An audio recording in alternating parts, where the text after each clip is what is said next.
Hey everyone, Dan here. I thought we would take some time today to look at QQQ, which tracks the NASDAQ or the Tech 100, if you've bought into that lingo, because the market has just been getting crushed, not just today, but in the last few weeks. It's been pretty rocky, and it seems like, if there are bigger price movements, that it's to the downside, and so there's like these small recoveries that are surrounded by much bigger drops.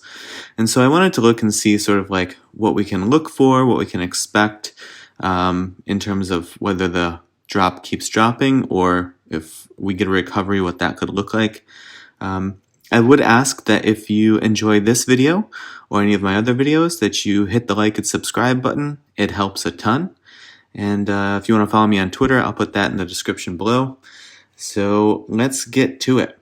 So this is the 5-minute chart, and we are a little after 3 o'clock on Wednesday, March 3rd. So we're at, it is the trading day. So the price is still moving. This is the 5-minute chart. Let's zoom out to the day because this is where I drew some zones in. So you can see what sort of like this has looked like since back in July. Obviously, it's mostly been a bull run with a few hiccups in between, which, this may just be part of that, but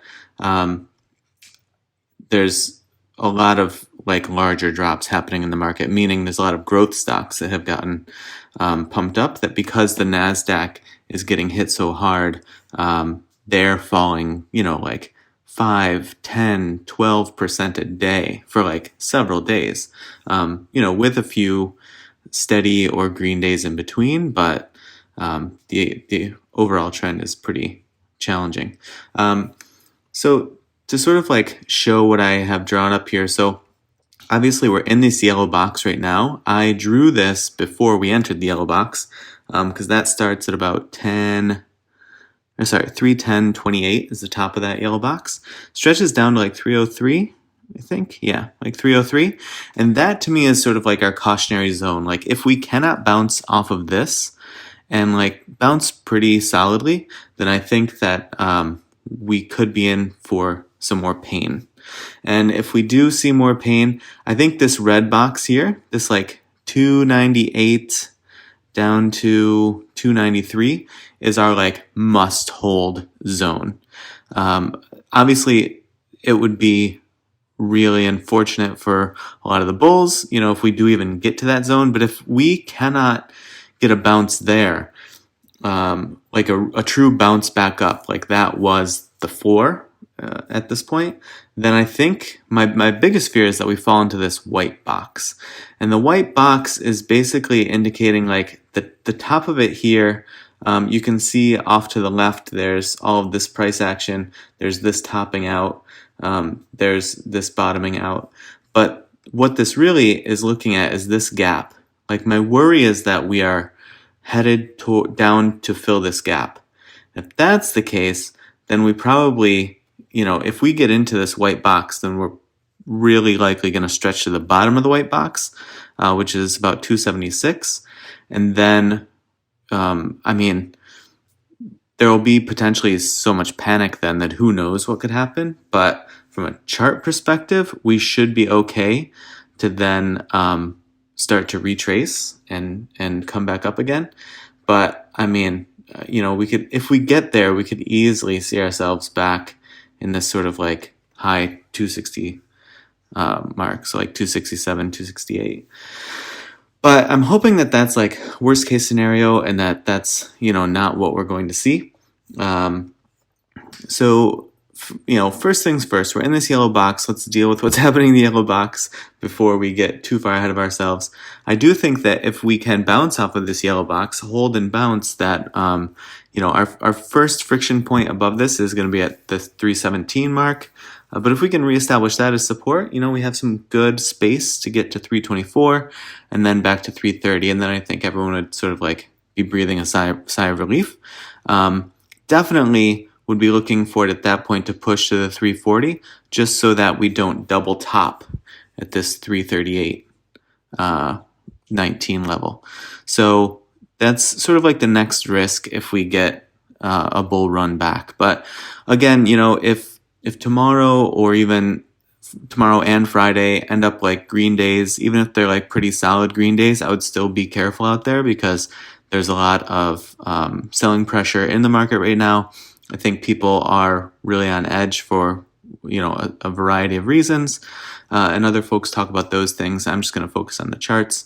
But in any case, I'd say keep your wits about you. I did send out a few tweets today basically talking about, I guess it's kind of like trading psychology, but I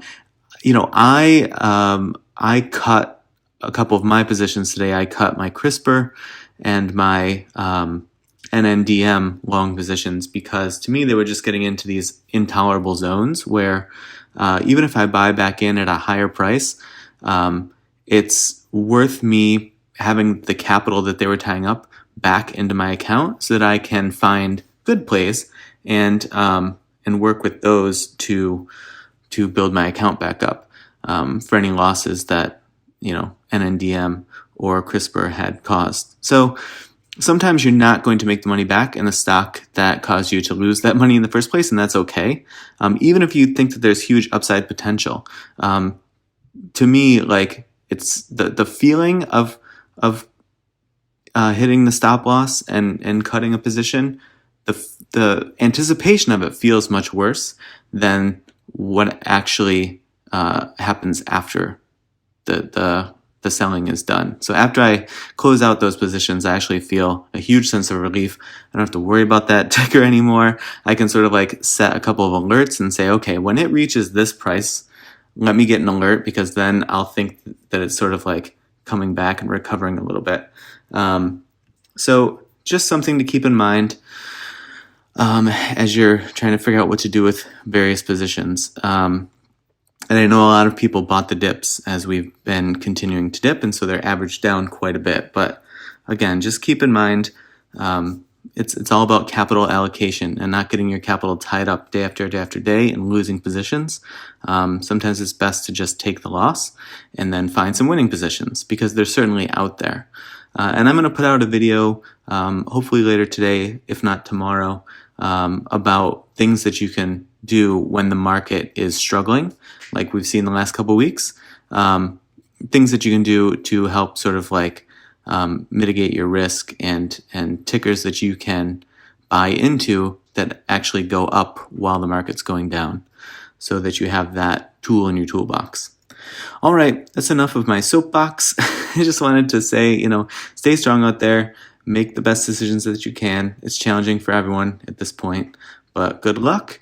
And if you have questions, please put them in the comments below. It helps not only you, but I think other people as well, who might come in with the same question. And if they have it and I've already answered it, then they don't have to ask it and wait. All right, have a good rest of the day, and I'll see you all in the next video.